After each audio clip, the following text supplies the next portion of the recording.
eu vou falar para vocês de uma forma de colocar informação em um debate que tem sido meramente emocional. A tal história da ideologia de gênero. A gente tem um dito muito famoso de um escritor brasileiro que é o seguinte: quando uma ideologia fica velhinha, ela se aposenta e vem morar aqui no Brasil. É o que fala o Milor Fernandes. E é o que aconteceu com a tal história da ideologia de gênero. A Judith Butler, que todo mundo ficou conhecendo, nem trabalha mais com isso. Já faz uns 20 anos. E ela nem trabalha mais com isso por quê?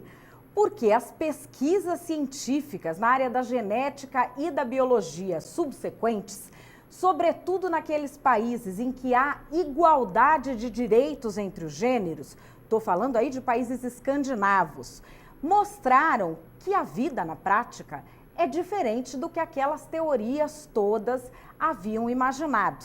Então a Judith Butler foi trabalhar com outras coisas e a vida seguiu. Menos aqui, onde a gente ainda está discutindo isso. Mas você que acompanha os meus vídeos deve ter visto que existe uma coisa muito perversa para as nossas crianças na ressurreição dessas crendices antigas. São crendices porque hoje já se sabe que elas não têm mais a ver com a ciência, elas são o oposto da ciência. E é por isso que a Associação Norte-Americana de Pediatria considera que você aplicar na vida da criança a teoria da ideologia de gênero é abuso infantil. Eu vou ser mais precisa para não ficar nesse alarmismo, porque agora também tudo é ideologia de gênero. Vou falar exatamente o que diz a Associação Norte-Americana de Pediatria.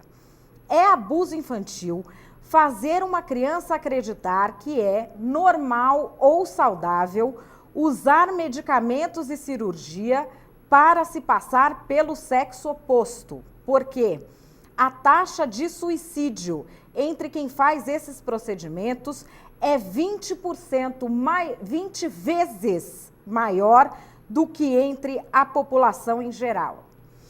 A maioria dos adolescentes em confusão sobre gênero, maioria sendo 98% dos meninos e 88% das meninas, simplesmente supera esta confusão ao final da puberdade. Ou seja, tomar qualquer medida antes é bem precipitado, né, Brasil? Seres humanos são mamíferos e só há 2 sexos, masculino e feminino. Lembra, cromossomo X e Y. Existem catalogadas anormalidades cromossômicas que dariam origem ao que se chama de transexo? Sim, mas de acordo com a ciência, não existe um terceiro sexo, quarto, isso aí não existe de acordo com a ciência. Há pessoas que têm essa crendice, mas daí a você aplicar na vida de uma criança, há uma distância enorme. E você deve estar pensando, onde é que eu posso conseguir o que a Associação Americana de Pediatria escreveu? Agora você tem, com exclusividade, a tradução em português. Vamos botar na tela. A Gazeta do Povo publicou, com exclusividade, a tradução desse estudo, Ideologia de Gênero, a tradução do American College of Pediatricians.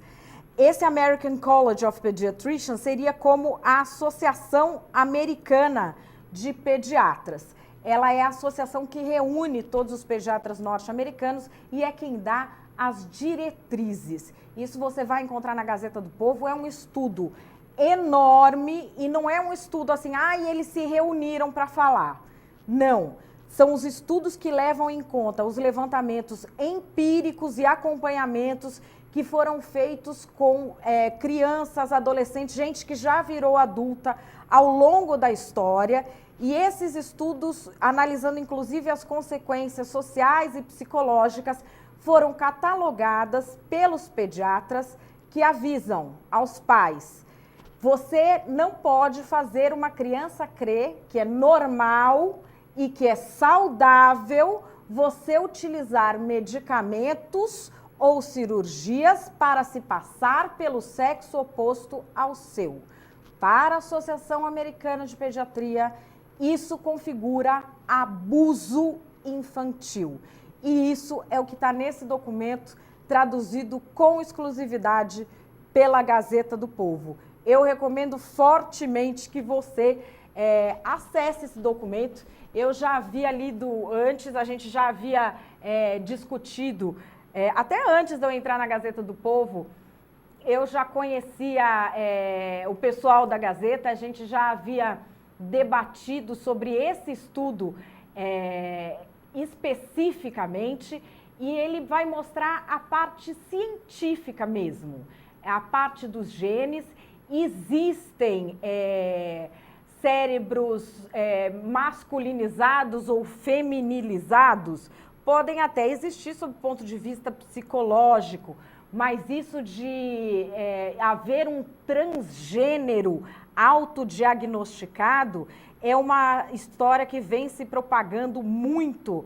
Aí a gente vê pelos blogs, por tudo quanto é canto, mas não tem um fundamento científico. O transgênero que já foi configurado e que existe, ele é uma medida genética mesmo, é pessoas que geneticamente têm características XX e XY, mas essas pessoas não configuram um terceiro sexo. E você tratar disso como se fosse romantizado é uma crueldade perante a história real dessas pessoas, o dia a dia real dessas pessoas que está configurado ali. Por isso eu recomendo vivamente que você acesse esse estudo da Gazeta do Povo.